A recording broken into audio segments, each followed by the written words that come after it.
છે ને બા જેનેટિક ડિસીઝ કહેવાય. તમારે ઘરમાં કોઈને હતા? તમારે મમ્મી પપ્પા ને તો તમારે હસબન્ડના થઈને કોઈને ખેંચ હતી? કોઈને નતું.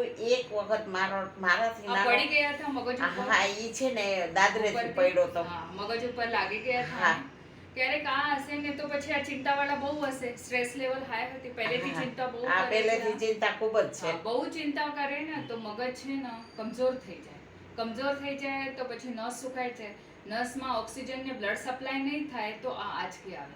આ કાન જો બંધ થઈ ગયા હશે ને હા, બંધ થઈ ધવલભાઈને, ગયો. સાવ એક કાન આ એક કાન સંભળાતું ફેશિયલ નહીં. પેરાલિસિસ થઈ ગયા હશે. હા આ એ જમણી બાજુ છે ને આને સાવ મારી નાખી છે. આનાથી જ કાન સુકાઈ ગયા છે. હવે છે ને આ ઓઇલ આપ્યા છે આને. હા ઓલા દીધા ઈ હા, બે આપણે બે ચાર બિરલા ચાર વાળું. ટીપા છે ને એક સાઈડમાં સૂઈને કાનમાં નાખવાનું, પછી રૂઈ દબાવી દેવાનું, પછી બીજા સાઈડે સૂઈને આમાં નાખી દેવાનું. બેય બાજુ.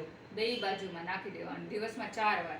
હા. ને નાકમાં ટીપા આપ્યા છે આ દિવસમાં 4 વાર છે. હા, હા. 4 વાર 5 વાર. સવારે ઉઠીને પછી 12 વાગે, પછી 4 વાગે, પછી 8 વાગે, પછી સૂતા ટાઈમે. તમે જમવાનું નહીં આપો ને ધવલભાઈને તો હાલશે. પણ આ કરવું દવા, પડશે. હા, દવા ને આ બધું કરવું પડે.